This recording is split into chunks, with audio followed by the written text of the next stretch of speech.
तो बाबूजी भी जेल गए हैं, महू जेल गए हम, और वो लड़कल तक ले गए हैं।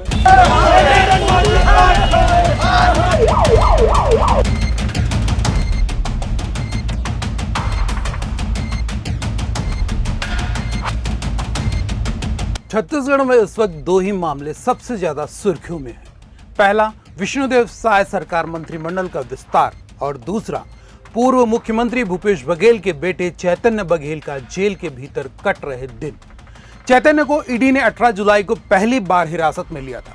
तब से लेकर चैतन्य सलाखों के पीछे ही दिन काट रहे हैं। सुप्रीम कोर्ट ने जमानत याचिका खारिज करते हुए हाई कोर्ट जाने की नसीहत के साथ पिता भूपेश बघेल को खाली हाथ लौटा दिया था।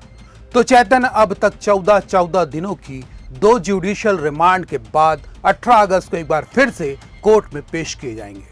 नमस्कार, मैं हूं अभिषेक दुबे और आप देख रहे हैं CGNN लाइव। छत्तीसगढ़ के पूर्व मुख्यमंत्री भूपेश बघेल के बेटे चैतन्य बघेल का दूसरा न्यायिक रिमांड 18 अगस्त को पूरा हो रहा है। यानी एक बार फिर चैतन्य को विशेष अदालत में पेश किया जाएगा। इस बीच ईडी ने चैतन्य बघेल की गिरफ्तारी को लेकर जिन तथ्यों को आधार बनाया है, उसमें किन नई बातों को और शामिल किया जाएगा फिलहाल स्पष्ट नहीं है। लेकिन पूर्व में जो आधार पेश किए गए हैं उसके मुताबिक छत्तीसगढ़ के शराब घोटाले की रकम के निवेश में चैतन्य बघेल के हाथ होने के सबूत ईडी ने कोर्ट में पेश कर दिए हैं। छत्तीसगढ़ में भूपेश बघेल की सरकार के दौरान 2165 करोड़ के शराब घोटाले को लेकर ईडी ने उनके बेटे चैतन्य पर ही शिकंजा कस लिया है। कोर्ट में पेश किए गए दस्तावेजी सबूतों के मुताबिक चैतन्य पर आरोप है कि उन्होंने 16.7 करोड़ रुपए की अवैध धनराशि को अपनी real estate company Baghel developers में निवेश किया और 1000 करोड़ रुपए से अधिक की आपराधिक आय को संभाला। पूर्व मुख्यमंत्री भूपेश बघेल ने चैतन्य की गिरफ्तारी को राजनीतिक साजिश करार दिया है और कांग्रेस ने इसके खिलाफ 22 जुलाई 2025 को राज्यव्यापी चक्का जाम आंदोलन किया था। पूर्व मुख्यमंत्री भूपेश बघेल खुद भी अपनी गिरफ्तारी को लेकर सहमे हुए हैं, जिसके चलते उन्होंने सुप्रीम कोर्ट में अपने लिए अग्रिम जमानत याचिका भी लगाई थी। तो बेटे को जमानत पर रिहा कराने के लिए उन्होंने अलग से याचिका दाखिल की थी, जिस पर सुप्रीम कोर्ट ने हाई कोर्ट में अपील की नसीहत देकर बघेल को खाली हाथ लौटा दिया था।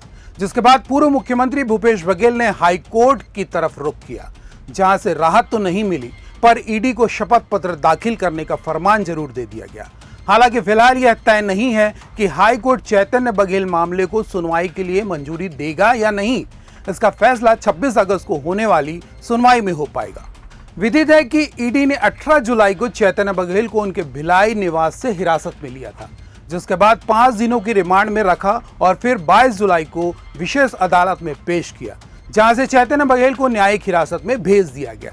चैतन्य की पहली न्यायिक हिरासत 4 अगस्त को समाप्त हुई थी, जिसके बाद उन्हें फिर से कोर्ट में पेश किया गया, जहां से न्यायिक हिरासत को आगे बढ़ाकर 18 अगस्त कर दिया गया था। अब एक बार फिर इंतजार है 18 अगस्त को होने वाली सुनवाई की, जिसमें ईडी खिलाफ में और क्या दलील पेश कर पाती है, तो चैतन्य की रिहाई के लिए उनके पक्षकार कौन सी दलीलें देते हैं। इस पूरे मसले पर आपकी प्रतिक्रियाओं का हमें इंतजार रहेगा, तो तत्काल हमें अपनी प्रतिक्रियाओं से अवगत कराएं और आपने हमारे चैनल CGNN लाइव को सब्सक्राइब नहीं किया है तो देर न करें।